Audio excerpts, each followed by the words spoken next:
परिवार में नकारात्मकता हो और घर में कलह हो रही हो, गृह युद्ध जैसी परिस्थिति बन रही हो, तो अध्यात्म के रास्ते पर कैसे आगे बढ़ें? वैसे ये चीज़ तो घर-घर में है हो रही है।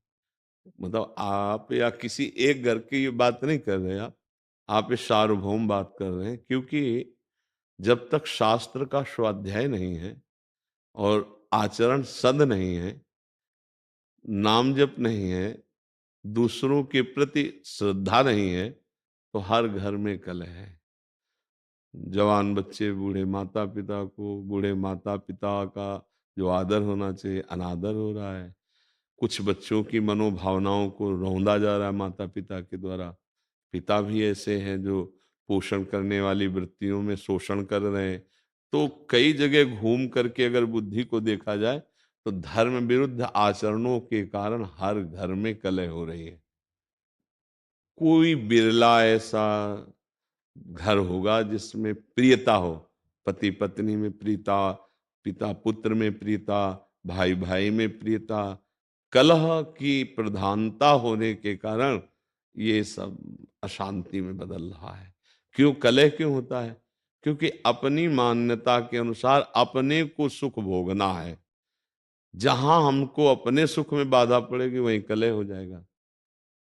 तो हमें लगता है कि जहां कलह हो वहां अपने को शांत करना सीखे, उनको शांत करने का उपाय करेगा तो क्रोध बढ़ जाएगा और कलह और बढ़ जाएगी। अगर हम अपने को शांत करना सीख लें तो शायद हम कलह से बच जाएं। कलह को तो नहीं हटा सकते क्योंकि बुद्धि अशुद्ध हो रही है। देखो कई बार हम प्रार्थना की है कि जो हमारे नवीन भाई बहन गंदे आचरणों में उतर रहे हैं, ये सदगृहस्थ नहीं बन पाएंगे। इसलिए नहीं बन पाएंगे कि हमारी जैसी वृत्ति होती है वैसे ही हमारी वृत्ति पुष्ट भी होती है।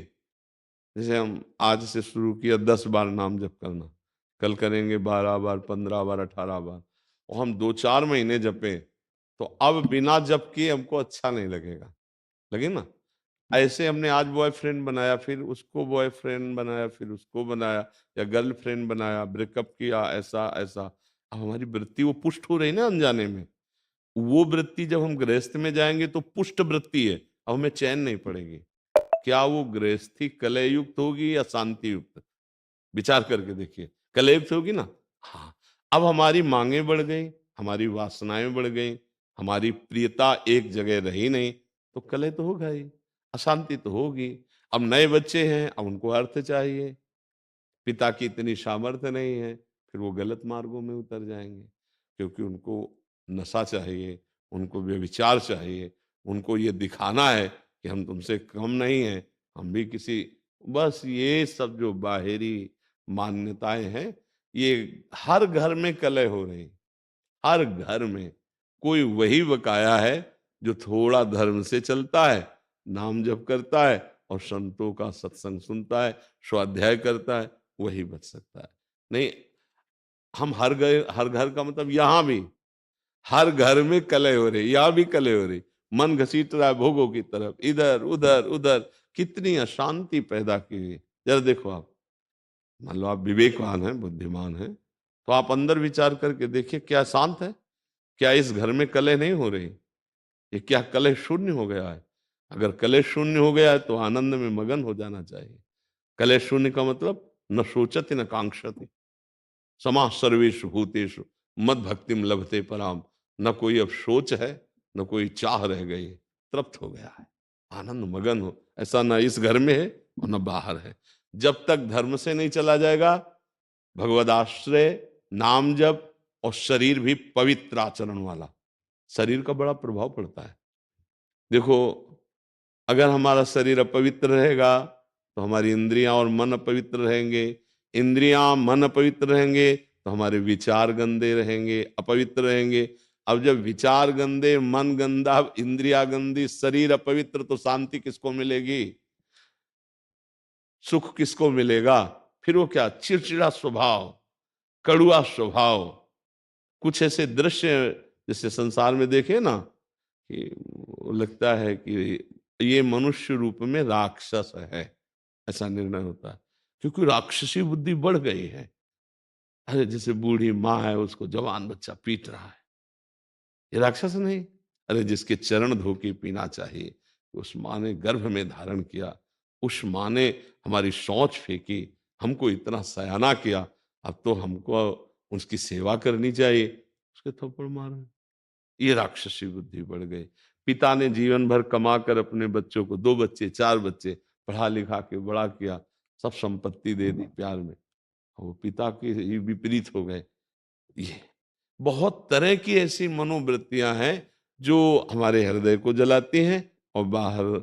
इसीलिए हम सबसे कहते हैं, प्रार्थना करते हैं कि अगर आप नाम जपना शुरू करें, अपने छोटे छोटे बच्चों को एक माला ही सही, 5 मिनट ही सही, राधा राधा नाम सुनाएं और उनको अच्छे आचरण की शिक्षा दें, तो आगे चलकर वो अच्छे गृहस्थ बन जाएंगे।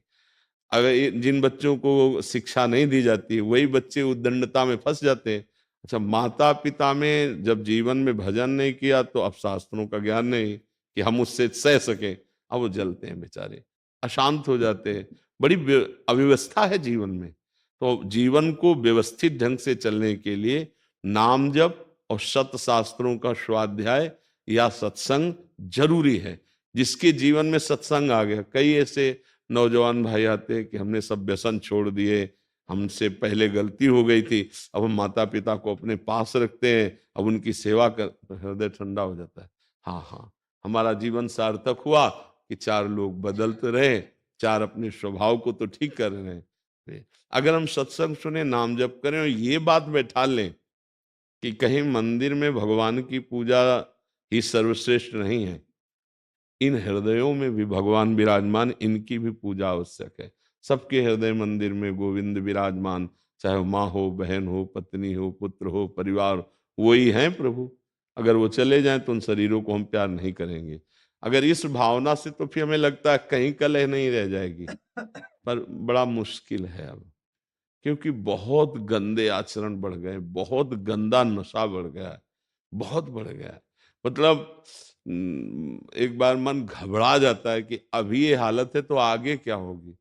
छोटे छोटे बच्चे, लाख प्रार्थना करो, वो नशा करने लगे। जब नशा करते हैं तो उनकी बुद्धि ठीक निर्णय नहीं कर पाएगी। जैसे हमने प्रार्थना की थी अभी नया वर्ष का, ये जो अंग्रेजी के दिनों में नया वर्ष मनाया जाता, अपना तो चैत्र में होता है, तो ये अंग्रेजी दिनों में अब नए नए बच्चे उद्दंडता कर रहे हैं, शराब पे रोडों में टहल रहे हैं, तो उद्दंड, ये कोई उत्सव है? हमने कहा तो भाई उत्सव का मतलब है 10-20 लोग बैठो और नाम कीर्तन करो और सुंदर सुंदर पकवान बनाओ, भोग लगाओ और अपने पाओ, 4 लोगों को पाओ, कोई भी उत्सव करो। हम कह रहे किसी भी बहाने से उत्सव करो, नाम जप करो, ठाकुर सेवा विराजमान है, भोग लगाओ, सबको पवाओ, तो तुम्हारा बुद्धि शुद्ध होगी, तुम्हारा जीवन शुद्ध। ये क्या है, राक्षसी पिए शराब, रोडों में आतंक मचाए घूम रहे, इधर उधर उद्दंडता। तो आज हमारी थोड़ा समाज जो है वो गलत दिशा को जा रही है, गलत दिशा। ये हम बाहरी लोगों का अनुकरण करने वाले भारतीय नहीं होते, हमारा अनुकरण करने वाले बाहरी लोग होते हैं। देश विदेश में हर जगह हमारे देश के ऋषि मुनियों का महत्व रहा है, यहाँ की उपासना का महत्व रहा है। हमें ऐसा लगता है कि स्वर्ग और नरक से बढ़कर कहीं कोई और बात नहीं है। अगर मोक्ष है, परम पद है, कैवल्य पद है, तो भारत के ही ब्रह्म ऋषियों के द्वारा शोध की हुई बात है। नहीं तो नरक और स्वर्ग से बढ़कर कोई बात नहीं। जहां देखो तो नरक की बात या स्वर्ग की बात, ऐसा कुछ लगता है। ज्यादा तो हम पढ़े नहीं अन्य धर्म ग्रंथों को, लेकिन बातचीत से लगता है सच्चिदानंद परम तत्व में मुक्त हो जाना या भगवत प्रेम तत्व बोध, ये बात यहीं की ऋषि की होगी। भारतीय कोई ऋषि अगर बाहर गया है तो भले मोक्ष की बात हो, योग की बात हो, अन्यथा स्वर्ग नरक की बात रहे। तो हम भारतीय हैं, हमारा अनुकरण दूसरे करें ये बात तो ठीक है, लेकिन हम दूसरों का अनुकरण करके भ्रष्ट हो, ये बात ठीक नहीं। जिनके घरों में ये सब होता है, मांस खाना, मदिरा पीना और ये, तो फिर वो घरों में विघ्न ही विघ्न रहेगा, पक्का समझो। और जिनके घरों में 10 मिनट भगवान नाम कीर्तन होता है, ठाकुर विराजमान, आरती होती है, तो निश्चित समझो हम मान सकते हैं कि कुछ समय के लिए उनके पास धन ज्यादा ना हो, दुख भरी समस्या ऐसी दिखाई दे, लेकिन वो उनका कुल पवित्र होगा, उनका हृदय शांत होगा। एक दिन वो दीपक की तरह जलेंगे पर बहुत आगे तक जाएंगे। हम माना कि ये सब उपद्रवी हाइलोजन की तरह जलेंगे, लेकिन बहुत जल्दी फ्यूज भी हो जाएंगे, क्योंकि अधर्म ज्यादा टिकता नहीं, पापाचरण ज्यादा स्थायी नहीं रहता है। तो हमें लगता है भगवान का आश्रय लिया जाए और ठीक से चला जाए, नाम जप किया जाए, तो हृदय का कलह भी शांत हो जाएगा और घर का भी कलह शांत हो जाएगा। क्यों? सर, मैं ये कहना चाह रहा हूँ कि मैंने परिवार बच्चों के लिए सब कुछ किया, नौकरी छोड़ दी परिवार बच्चों के लिए। 6 साल पहले नौकरी छोड़ दी, गवर्नमेंट जॉब था, छोड़ दिया, बच्चों की सेवा करने में लगा रहा। पर साल भर से 3-4 साल से घर में इतना कला, इतना मार पिटाई, हम ही को ही मारते पीटते रहते, हमने घर ही छोड़ दिया। हमने पत्नी बच्चों सब दिल्ली में हम छोड़ के, हाँ वृंदावन, केरला से आए हैं, वृंदावन में आगे केरला में नौकरी करते थे, छोड़ दिए। और हम अब और कहीं प्रभु के सामने और कहीं मुझे जाना भी नहीं। इतना मार पीटे, गला तक दबाया मेरा, इतनी बार दबाया गला, सब कुछ दे दिया उनको। ये केवल आपका विषय नहीं है, ये लाखों पिता का विषय है, लाखों लोगों का विषय है। तो मतलब पढ़ाया लिखा वो लोग, नौकरी पा गए, वो लोग सब कुछ पा गए। वो वैसे हमने सब वर्णन कर दिया है, अभी अभी आपने सब सुना है कि सब। तो प्रभु आपका दुख नहीं है, लाखों का दुख है। वैसे बड़ी कृपा है आपके ऊपर, हम आपको बताएं, बड़ी कृपा है। इन्हीं में फंस के तुम्हारी दुर्गति हो जाती। मैं यही सोच के मैं चला आया। हाँ नहीं, हम जो बता रहे हैं आपके लिए पॉजिटिव, पुत्र में, पत्नी में, परिवार में, घर में, संपत्ति में, इसी में फंस करके जीव भगवान को भूल जाता है। तुम्हारे ऊपर बड़ी कृपा हुई। जिनको छोड़ना चाहिए था उन्होंने तुम्हें ठुकरा दिया। अब अगर राधा राधा जप पाओ और भगवान के आश्रित हो जाओ तो तुम्हारा जीवन सफल हो जाए। में मुझे लंका छोड़ के चले आए, वहां पे लोग तिरुपति में। नहीं, आपको आपको रोना नहीं, चप्पल भी नहीं था, पैसे भी नहीं थे। नहीं, आपको रोना नहीं है, आपको हंसना है, संसार का दृश्य देख के हंसना है। ये देखो, इनको मैंने पुत्र माना, इनके लिए जीवन अर्पित किया। इसीलिए हम जब कहते हैं ना, कभी कभी कोई किसी का नहीं है, देखो एक पिता है, इसने क्या क्या नहीं अपने संतान के लिए की होगी। और सरकारी किस किस डिपार्टमेंट में, सीआईएस अपने पुलिस में इंस्पेक्टर थे। हाँ, तो आप विचार करो, आपने सब कुछ किया, इसके बाद परिणाम ये आया है, तो आपको अब चिंता नहीं करनी। एक डिपार्टमेंट है हरि शरणम, हरि शरणम, वो बहुत प्यार करते हैं, वो बहुत प्यार करते हैं। आप दुखी मत होइए, रोना मिट जाएगा यदि हरि को आपने से। हमें तो लगता बड़ी कृपा हो गई, सही बताए, जहां से छूटना कठिन था उन लोगों ने ठुकरा दिया। पर मन की बुरी दशा ये है कि अगर इनसे हृदय से पूछा जाए कि आप क्या चाहोगे, तो ये कहेंगे यही आशीर्वाद दे दो कि बच्चे मुझे प्यार करने लगे, मुझे संसार प्यार कर ले। ये मन की अंदर छुपी हुई बात है कि एक बार मुझे फिर उस संसार में प्यार, नहीं तो अब रोने की जरूरत नहीं। ये जो रोए ना, अब रोने की जरूरत, तू बादशाह है, हे तेरा संसारिक कर्तव्य निपट गया, चल भगवान के मार्ग में। चौथी अवस्था है, वो सबका भरण पोषण करता है, वो भरण पोषण करने वाला है। देखो भगवान का जब आश्रय लोगे ना, तो इन बातों पे तुम्हें हंसी आएगी एक दिन कि यार मैं कहाँ रो रहा था, कहाँ फंसा था। कितनी भगवान की हम पर कृपा है कि हमें जो छोड़ना था भगवान ने छुड़ा दिया।